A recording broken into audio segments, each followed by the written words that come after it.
श्री महाभारत कथा। श्री महाभारत कथा। महाभारत कथा। महाभारत कथा। कथा है पुरुषार्थ की, ये स्वार्थ की, परमार्थ की, सारथी जिसके बने श्री कृष्ण भारत पाथ की। शब्द दिग्घोषित हुआ जब सत्य सार्थक सर्वथा। शब्द दिग्घोषित हुआ।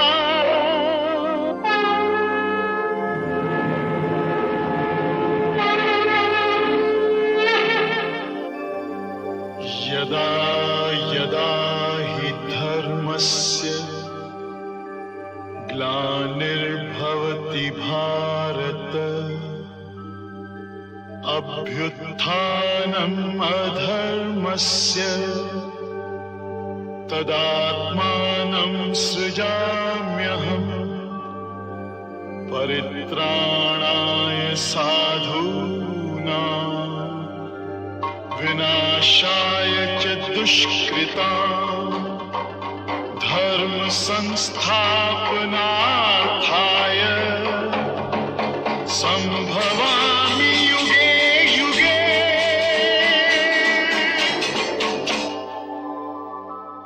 और इस जड़ी बूटी रहित मैदान को पार करने के बाद राजा तपस्वियों के आश्रय से भरे एक और जंगल में पहुंचे, जो देखने में सुंदर, दिल को आनंददायक और ठंडी सुखद हवाओं से भरा हुआ था।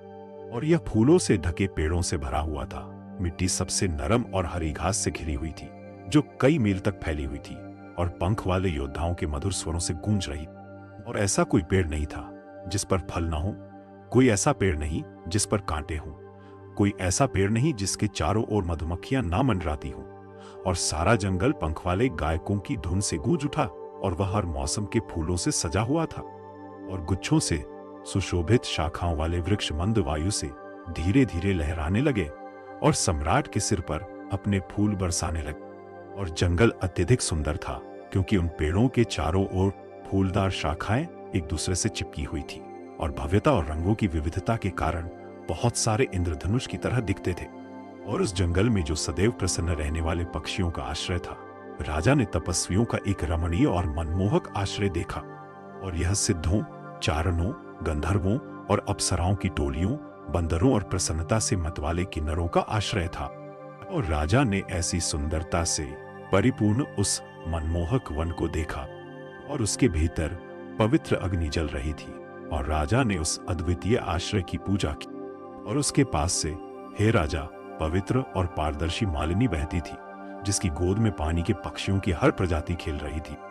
और वहां किन्नरों की बस्तियां भी थीं, और बंदर तथा भालू भी संख्या में बढ़ गए। और वहां अध्ययन और ध्यान में लगे पवित्र तपस्वी भी रहते थे। और वहां हाथी, बाघ और सांप भी देखे जा सकते थे। और यह उस जलधारा के तट पर था जहां प्रसिद्ध कश्यप का उत्कृष्ट आश्रम था, जहां महान तपस्वी योग्यता वाले कई ऋषियों को रहने का स्थान मिला था। और उस नदी को तथा उस नदी द्वारा धोए गए उस आश्रम को भी देखा, जो अनेक द्वीपों से युक्त था और जिसके किनारे अत्यंत सुंदर थे। नर और नारायण के समान गंगा के जल से युक्त शरणस्थल। राजा ने उस पवित्र निवास में प्रवेश करने का संकल्प लिया। और मनुष्यों में वह बैल, तपस्वी धन के महान ऋषि कश्यप की जाति के शानदार कण्व को देखने की इच्छा रखते हुए, जो सभी गुणों से संपन्न थे और जो अपनी महिमा के कारण मुश्किल से देख सकते थे, उस जंगल के पास पहुंचे जो गूंज रहा था उन्मत्त मोरों के सुर और स्वयं। महान गंधर्व चित्ररथ के बगीचों के समान। और जंगल के प्रवेश द्वार पर झंडे, घुड़सवार सेना, पैदल सेना और हाथियों से युक्त अपनी सेना को रोकते हुए राजा ने इस प्रकार कहा, मैं कश्यप की जाति के शक्तिशाली तपस्वी को देखने जाऊंगा, जो अंधेरे से रहित है। मेरे लौटने तक यहीं रुको। और राजा उस जंगल में प्रवेश कर गया जो इंद्र के बगीचे के समान था। जल्द ही अपनी भूख और प्यास भूल गया और वह हद से ज्यादा प्रसन्न हुआ। और राजा राज परिवार के सभी लक्षणों को त्याग कर केवल अपने मंत्री और अपने पुजारी के साथ उस ऋषि को देखने की इच्छा से जो तपस्वी गुणों का एक अविनाशी समूह था, उस उत्कृष्ट आश्रम में प्रवेश किया।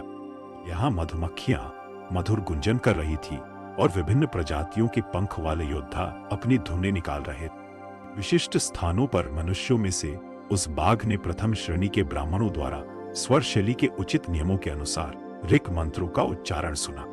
वास्तव में इन पवित्र स्वरों से गूंजता हुआ वह पवित्र स्थान स्वयं ब्राह्मण के दूसरे क्षेत्र जैसा था। ऐसे भी लोग थे जो सभी प्रकार के भावों के अर्थों से पूर्णतया परिचित थे, जो सभी विशेष संस्कारों से परिचित थे। वे भी मोक्ष धर्म के अनुयायी थे। और जैसे ही राजा आगे बढ़ा, उसने उनकी आवाजें सुनी और रिट्रीट मानव हृदयों को मोहित करने में सक्षम पुरुषों की आवाज से भी गूंज उठा।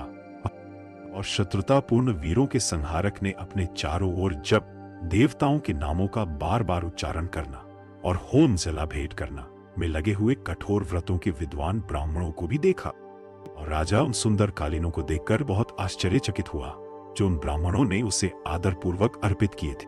और अंत में वीरों का संहारक अपने मंत्री और अपने पुरोहित के साथ कश्यप के उस आकर्षक और पवित्र आश्रय में प्रवेश कर गया, जिसके चारों ओर तपस्वी संपत्ति और उच्च व्रत वाले ऋषि रहते थे।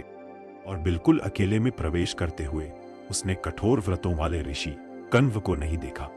ऋषि को न देखकर और निवास खाली देखकर उसने जोर से पुकारा, क्या हो, यहाँ कौन है? और उसकी आवाज की ध्वनि वापस गूंज उठी। और उनकी आवाज सुनकर ऋषि के निवास से एक कन्या निकली जो स्वयं श्री के समान सुंदर थी, लेकिन एक तपस्वी की बेटी के रूप में तैयार थी। और काली आंखों वाली गोरी ने जैसे ही राजा दुष्मंत को देखा, उसका स्वागत किया और उसका विधिवत स्वागत किया और उसका विधिवत स्वागत किया और उन्हें आसन, पैर धोने के लिए पानी और अर्घ्य देकर उचित सम्मान दिखाते हुए उन्होंने सम्राट के स्वास्थ्य और शांति के बारे में पूछा। राजा ने विधिवत पूजा करके उस दोष रहित लक्षण तथा मधुर वाणी वाली कन्या से कहा, मैं अत्यंत धन्य ऋषि कण्व की पूजा करने आया हूं। मुझे बताओ, हे मिलनसार और सुंदरी, वह यशस्वी ऋषि कहाँ गए हैं? तब शकुंतला ने उत्तर दिया, मेरे यशस्वी पिता फल लाने के लिए आश्रम से दूर गए हैं। एक क्षण रुको और जब वह आएगा तो तुम उसे देखोगे। और उसने देखा कि वह मधुर मुस्कान वाली थी और वह अपनी दोष रहित विशेषताओं, अपनी तपस्वी तपस्या और अपनी विनम्रता की सुंदरता से सुसज्जित खड़ी थी। और राजा द्वारा इस प्रकार संबोधित किए जाने पर युवती ने मुस्कुराते हुए इन मधुर शब्दों में उत्तर दिया, हे दुष्मंता, मैं गुणी, बुद्धिमान, उच्च आत्मा वाले और शानदार तपस्वी कण्व की बेटी। यह सुनकर दुष्मंता ने उत्तर दिया, सर्व पूज्य और परम धन्य ऋषि वहां है जिनका बीज तैयार किया गया है। यहाँ तक कि धर्म स्वयं भी अपने मार्ग से च्युत हो सकता है, परंतु कठोर व्रतों का पालन करने वाला तपस्वी कभी नहीं च्युत हो सकता। इसलिए हे अत्यंत गोरे रंग वाली, तुमने उसकी पुत्री के रूप में कैसे जन्म लिया है? मेरे इस महान संदेह को दूर करना आपके लिए ही। एक समय की बात है, एक ऋषि यहाँ आए और मेरे जन्म के विषय में पूछा। महाबली कण्व ने जो कुछ उससे कहा था, अब तुम मुझसे सुनो, हे राजन।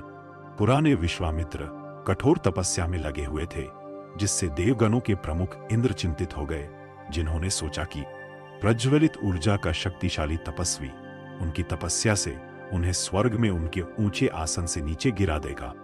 इस प्रकार भयभीत होकर इंद्र ने मेनका को बुलाया और उससे कहा, हे मेनका, तुम दिव्य अप्सराओं में प्रथम हो, इसलिए हे दयालु, मेरी यह सेवा करो। मैं जो कहता हूं उसे सुनो। यह महान तपस्वी विश्वामित्र सूर्य के समान तेजस्वी है और घोर तपस्या में लगे हुए हैं। मेरा हृदय भय से कांप रहा है। वास्तव में हे पतली कमर वाली मेनका, यही तुम्हारा व्यवसाय है।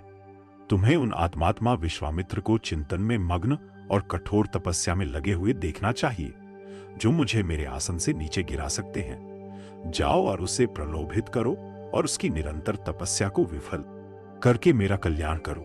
हे सुंदरी, अपनी सुंदरता, यौवन, प्रसन्नता, कला, मुस्कान और वाणी से उसे प्रलोभित करके उसकी तपस्या से उसे जीत लो।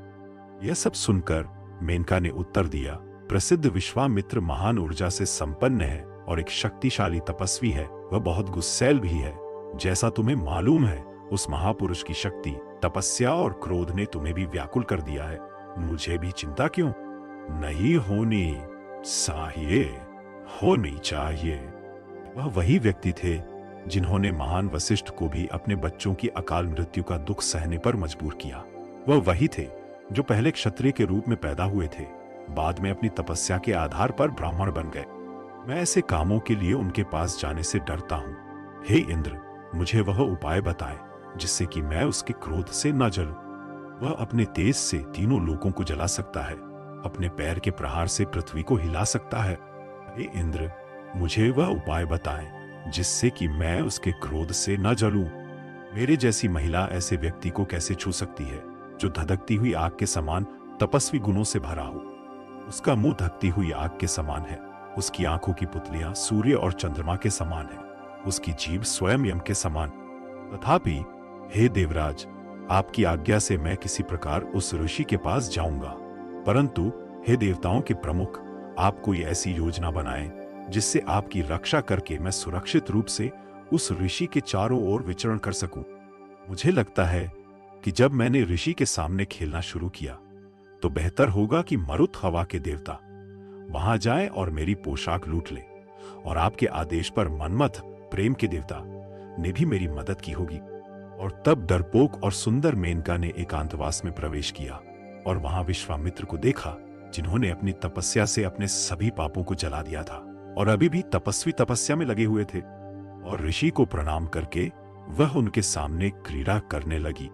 उसी समय मरुत ने उसके चंद्रमा के समान श्वेत वस्त्र छीन लिए और वह उसके बाद जैसे कि बहुत शर्म से अपनी पोशाक को पकड़ने के लिए दौड़ी और जैसे कि वह मरुत से बहुत नाराज थी।